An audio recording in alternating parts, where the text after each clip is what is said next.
先来把牛肉切成2半。牛肉这个纹理呢，这样子竖着去的，我们要横刀切，这样子切下去，它牛肉呢才会比较嫩。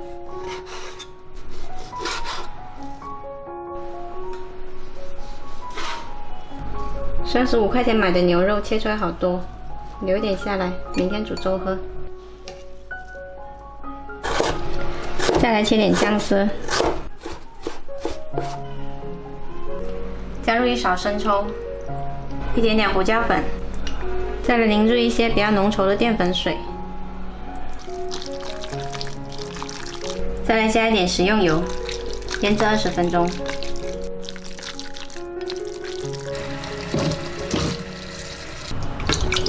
我们再来洗一些草菇，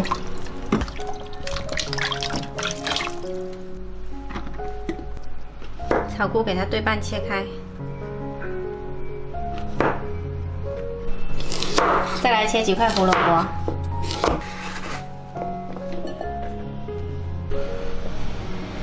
蒜给它切成片，青红椒切成丝。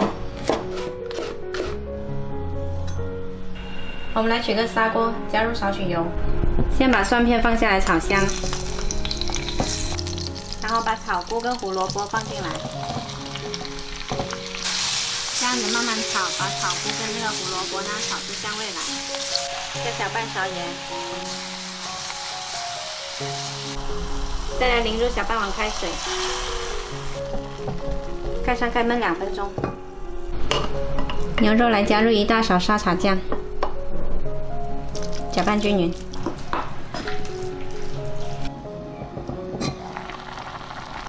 接着把拌好的牛肉铺到砂锅里面来，摊开一点，不要摊得太厚。盖上盖，调中火焖2分钟。2分钟到，撒上1把青红椒，盖上盖，再焖15秒。好了，可以了。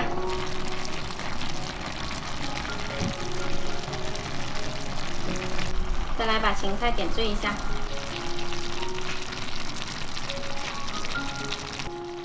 我们这一锅好吃的沙爹牛肉包就做好啦，特别的鲜美，牛肉也很嫩滑。喜欢的话可以试一下哦。